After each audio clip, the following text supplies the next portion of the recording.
Hey friends, welcome again to the passenger seat. Today we are taking our little truck to New Mexico, Santa Fe, like the Newsies song. So I'm kind of excited to eventually get there after 22 hours, which I doubt we will make by the end of this video, but still, come and enjoy the ride.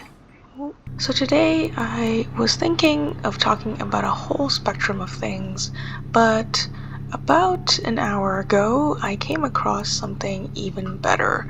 It is a little note tucked away in my personal collection of many notes, something I wrote just a few months over a year ago now. It was entitled 30 Pieces of Unsolicited Advice for Turning 30. So I had totally forgot I'd even done this, but if I could recall correctly, it was something I found on a website that suggested doing something like this every single year. So the older you get, the more pieces of advice you would add on.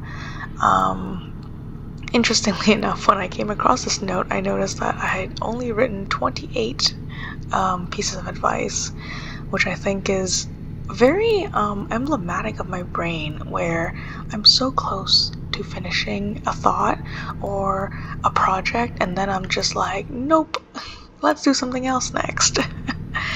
But yeah, today I wanted to go through some of these which I thought were quite nostalgic. I think a year ago I was a very different person, and so coming across this, it's a little bit of a time capsule. It is a bit like talking to my past self and thinking, wow, I'm glad I wrote this down, because I never would have thought of it in today's frame of mind. My gosh, these mountains are gorgeous. So the first piece of advice, I guess I didn't know much where to start, so it was just taking a little bit of experience I've had and writing it down in this pseudo-sage advice, but it made me laugh. Advice number 1 is to never hold up a cookie in a place with a lot of seagulls, especially if that place is the Venetian Canal and you risk getting your glasses knocked into the water. So hyper specific and so absolutely nostalgic. This was born from a moment where I was sitting at the canal with a friend, and we were eating cookies, and I was like, oh, you've got to try this one, it's so good. And I held it up, and a seagull fully came, like dive bombed my face and knocked my glasses off nearly into the water. Number 2, stay curious, seek out new music, new movies, new ways of being, etc. And I think that's just very straightforward. Third one really is very cute. It's if you struggle to read a book, check in with your bookworm friends and fall in love vicariously. Of course, I had one friend in mind when I wrote this, and she is someone who always reminds me that there are infinitely more stories to discover, and I'm just so wishing that I could consume them all. But it also always gives me joy to listen to her talk about the books that she loves, because it makes me fall in love with the books too. It doesn't even, I don't know, I think it doesn't even matter how the story retelling goes. It's the infectious passion of stories that we share that really is a very beautiful friendship that I'm very grateful for. Number 4 is I'm so struggling to read from my list while also driving. But number 4 is always keep a comedy podcast on the back burner. I haven't listened to a comedy podcast in a while, but I totally get where this is coming from. It's that like need to disconnect and like put down the heavy things and just go with it for a while and have a laugh. I guess in a way I have been really into this because I've been watching so much Dropout. Just having a laugh whenever I'm trying to take a break from it all, you know? So I'm gonna skip to number 7. Enjoy the unconditional love of an animal whenever possible. I love that. It's just so simple and so true. Number 8, take up a hobby that lets you look outside of yourself. Preferably one that allows you to use multiple senses. I wish I knew what I had in mind when I wrote this because I really don't. I feel like I cycle through the same hobbies over and over again. So maybe it's like painting, something that lets you feel something. Yeah, hiking, perhaps. Oh, you know what? I know what it is. This one is definitely written in response to birding. I was big into birding when I was last year or so.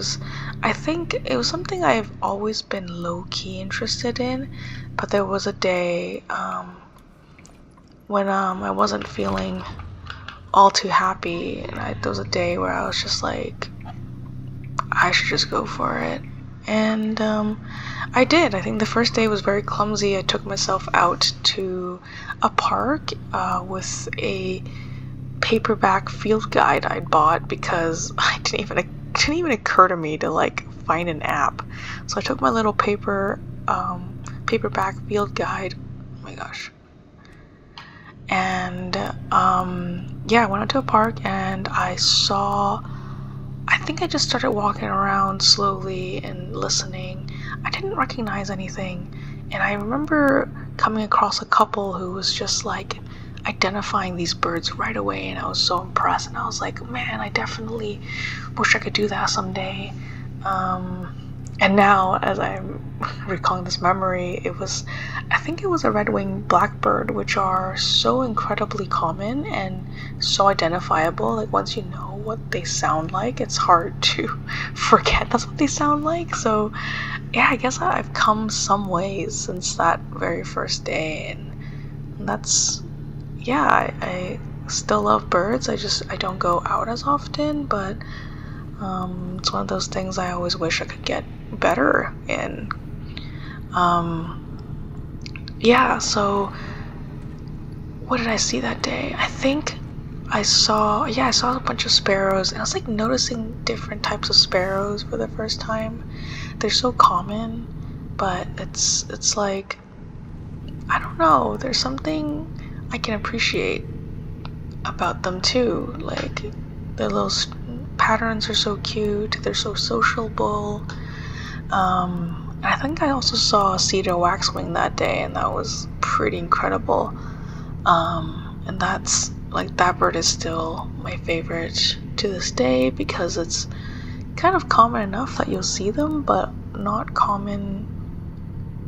so common that it doesn't feel special when you do spot them. There's a lot of negatives there, but to reframe that, you feel very special when you see those little guys, and they're beautiful. Number 9, I really like this one. It's appreciate bad art. Perfectionism can be hell. Watch compilations of old Barbie movies for a change. Funny enough, this just came up just a couple days ago when I was talking about Bibble, the little blue guy from Barbie Fairytopia or something. I still never seen a full-length Barbie movie, but I watched so many compilations when I was working like those like graveyard shifts. And one of my friends was like, I can never watch animation like that. It's just so horrendous to me. And I was like, but Bibble is iconic. I think there's there's definitely a need to take everything a little less seriously and actually appreciate all types of art, because you know what, I think I've been kind of uncomfortable lately with the way that people uphold certain types of art as like good art. I was thinking about this when I was watching Poor Things, because I absolutely did not like that movie. But it was just the kind of movie where as soon as you see it, you're like, of course people are gonna obsess over this. Like, the visuals are striking, the colors, like the costumes, the concept is so incredibly pseudo-intellectual that anybody could feel brilliant saying anything about it, even though the movie itself is, I find, extremely unsettling in the way that it's so easy to like buy into this as like an intellectual high art sort of property, when I find it really, it's very male gaze, and it doesn't say anything particularly unique about the human experience. Rather, I feel that it upholds a lot of like very simplistic, what's the word, like monolithic views of womanhood and living in a society, lessons taught by society. You know, it's very like, to me when I saw it, I was like, this is like 13-year-old Tumblr version of like what something quote unquote deep looks like. But at the same time, I think just by virtue of talking about this in this manner, I am truly not taking myself less seriously. I should just watch it and enjoy things. But it also bothers me when things, when I see potential for harm caused by hype and caused by like types of discourse that can come out of it. Yeah, like I just want to be able to focus my energy on, like, I want to enjoy art, of course I do, but I also cannot unsee the things that I see. So, funny enough, just today I rewatched The Fall, for the 2006 movie, for the first time in, oh my gosh, almost 15 years. I absolutely adore this movie in high school, and I really thought it was like the best movie ever because it was so gorgeous, and the concepts were so rich. Rewatching it, I was like, this is a little bit more irreverent than I remember it being, but I was also like, damn, I thought all these things about this movie, and yet I couldn't see the blackface, and I couldn't see the weird, like, quite problematic racial depictions of various groups of people. So it's interesting. Number 10 is one I've always believed in. It's a concept that's very near and dear to my heart, just because of, I guess, the things that I've experienced. Number 10 is check in on a friend whenever you're thinking about them. It's never too little or too late until it's too late. And yeah, this is a concept I never want to forget. I never want to, look back and say, I wish I talked to them more. I wish I knew what they were going through at that time. And I don't know, like I wish I had more time, and then sometimes it's just, yeah, it's too late by the time you're thinking that. And I really I admire my mom for this because she never hesitates to call a friend even after, whether it's been like 4 weeks or 14 years or whatever it is. So yeah, I hope to be able to do the same now and for the rest of my life, and really appreciate all the people I have met who have come and go, and yeah, not hold resentment for not being able to exist in the same space for any stretch of time. Like, I just want to be able to appreciate any amount of time I've spent with beautiful humans, and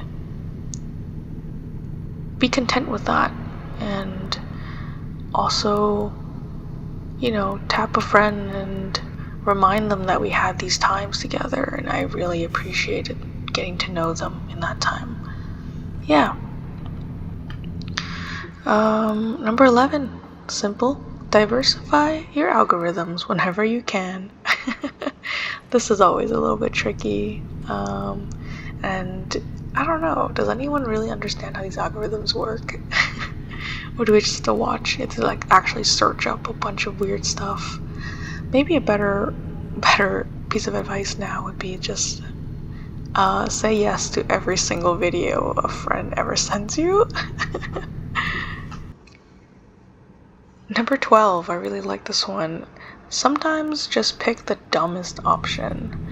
I really relish moments where I can be dumb or silly or goofy, and just there are no expectations, just being yourself and just having fun.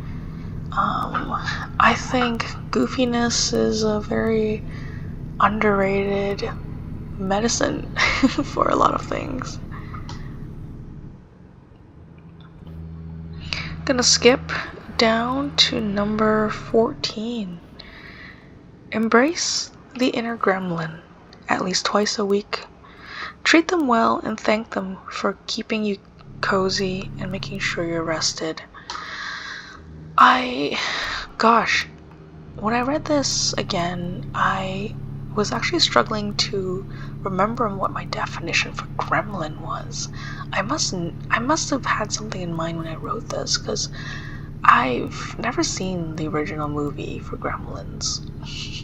But I guess it's like that part of you that you don't necessarily want, like the part of you where, let's say you're so fatigued or you're in despair, and it's the part of you that activates, like the part that's ungracious or mean or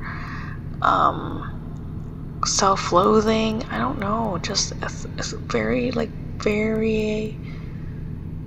variations of self-sabotage perhaps, and just instead of resisting it, just fully embracing that thought. This is something that from what I understand, comes up a lot in the internal family systems theory. It's every emotion, every reaction has a meaning, and by resisting it or repressing it,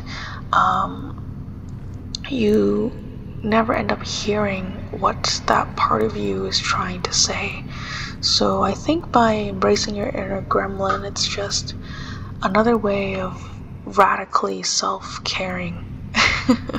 And yeah, I really love that. It's remembering that you're allowed to be imperfect at times, and you're allowed to be anything you want. You are allowed to make mistakes as long as you be accountable to them and grow from them and all these things. Number 15, learn the names of the things around you, or make them up. That way you can appreciate them again when you see them.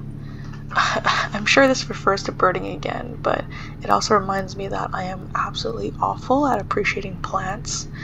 I kind of, I love them in a broad way in which it gives me joy to see greenery or be in greenery, but I am not that interested in learning the different kinds of plants. And I know it's such a rich world, but yeah, a leaf is a leaf to me.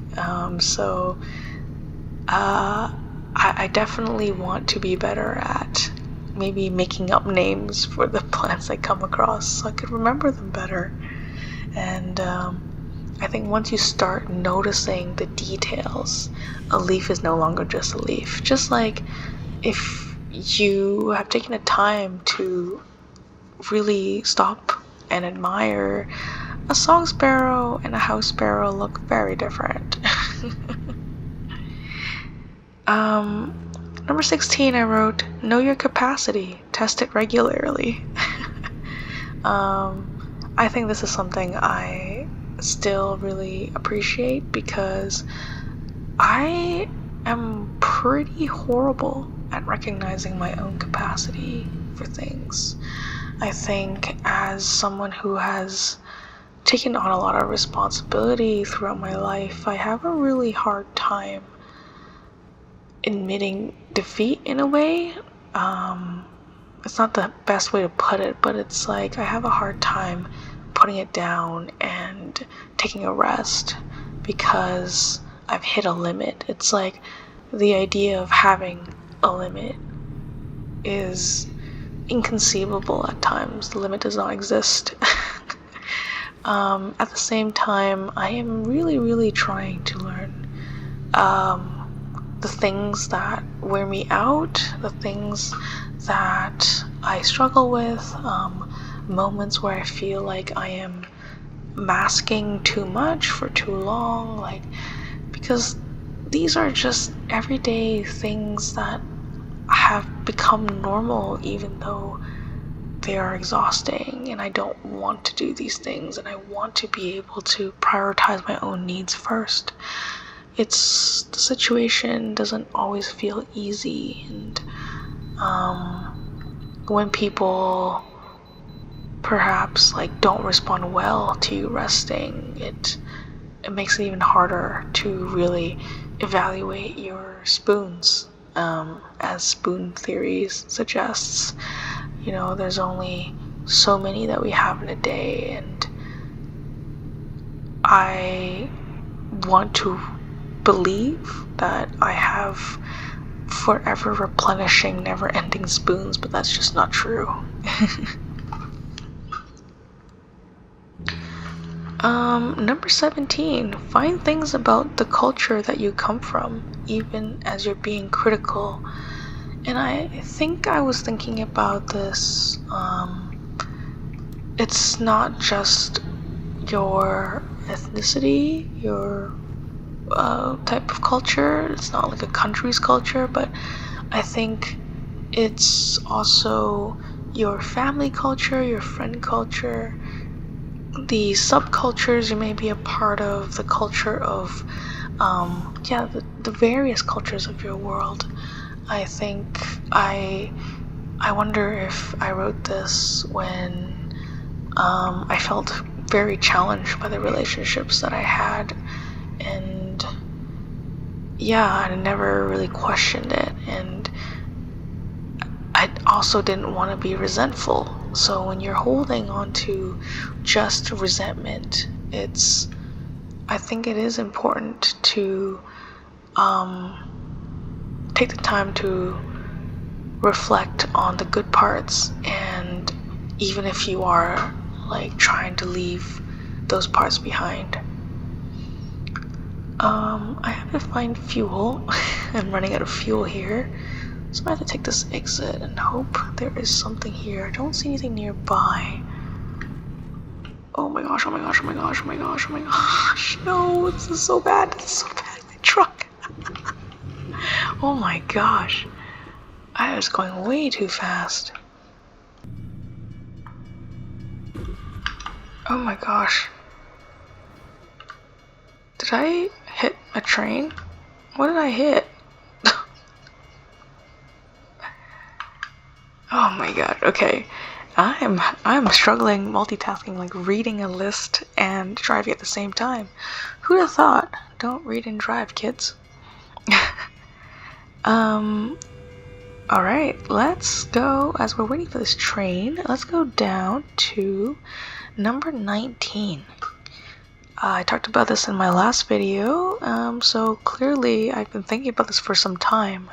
Number 19 says, sometimes recognizing your people can take time. Sometimes these people come and go. All of it is equally important. Love is never a waste of time.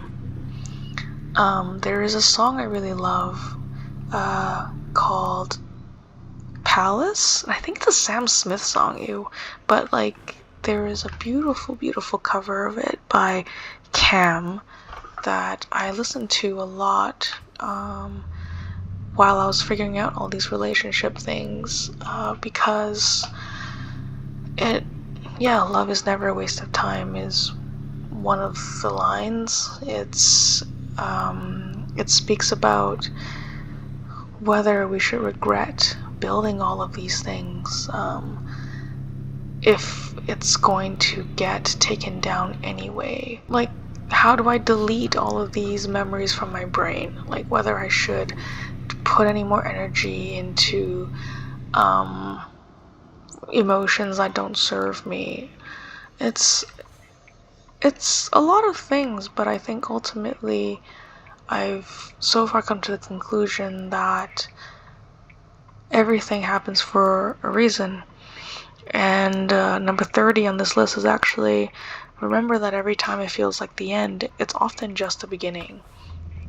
And I think beginnings and endings can look very similar when they're side by side.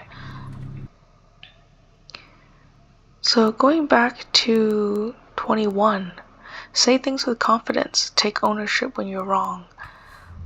This is definitely something I've learned in a career where authority is important, and yet certain authority is prized over others because authority looks a certain way that everybody sort of has to conform to.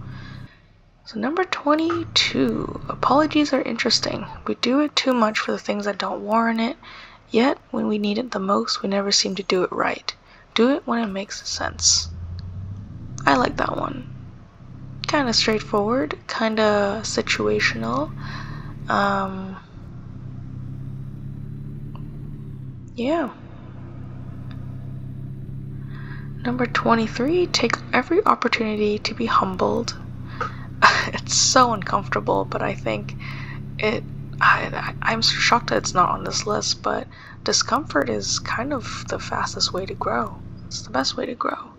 Challenging your comfort zone is what leads to a lot of things you didn't know you needed. Otherwise, I think prolonged comfort is its own form of discomfort in a not very sustainable way. Number 24, let other people carry their own shit for a change. And that means not stealing shit from work and taking it home. I think in general, work aside, this is true of this is true of so many different situations, whether it's like family, letting your family members make the mistake that they need to make, or if it's work, creating those boundaries and setting those boundaries and not being the superhero in every situation, because that often makes things worse, both for yourself when you inevitably burn out, and with other people who you don't want. Like, dependence never helped anybody. I finally found a gas station. It is truly, oh my gosh. I found a gas station that doesn't have my kind of gas? Oh, here. Okay. Oh, am I stuck? Oh, jeez.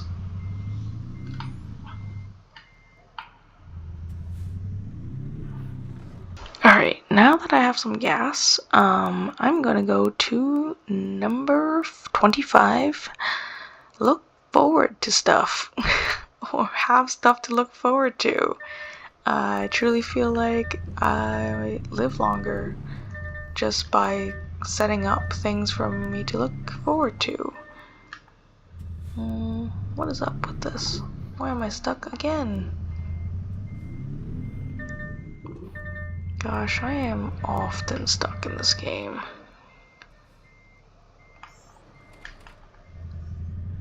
Number 26. The best burger is the simple burger. And this will always be true for me. The best burgers are bun, patty, cheese, onion. It's all you need. And I would love to take like variations of those four things. But whenever they add more to that, like, oh man, I like onion rings or bacon. I absolutely do not like bacon because bacon is a whole different texture from the patty. And so more likely than not, the bacon just like falls right off. I gotta fix my truck. Yeah, I don't know if that's a controversial opinion when it comes to burgers, but that is the only right answer in my opinion. Number 28. This is so cheesy, but all it says is never stop finding things to be grateful for. And I think this is where, oh, I can rest. Oh, I turned that off, so I don't need to rest. I want to get out of this weird trucker's park that has all the services I need in one stop shop. Oh gosh, I'm moving way too fast.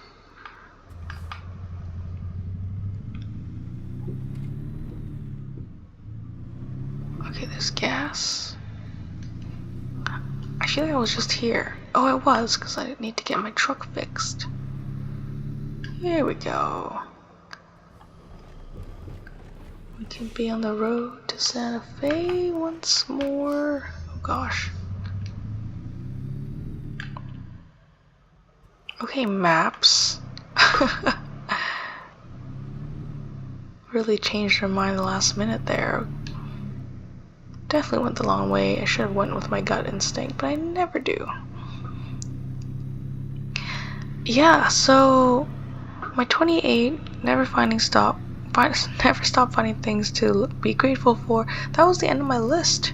So I just added 2 more. One of them, as I already said, remember that every time it feels like the end, it's often just a beginning. And finally, age is just a number. A face is a face, a mind is a mind. Labels are crab buckets, and liberation can look like many things. Yeah, I think follow your truth, as people say. Though I don't know how many people actually explain what that means. To me, it just means doing the things that make the most sense to you. So that's the end of my list. Clearly I'm nowhere close to New Mexico. I have about 15 hours left, but I will end it here. Thank you so much for tuning in. See you next time.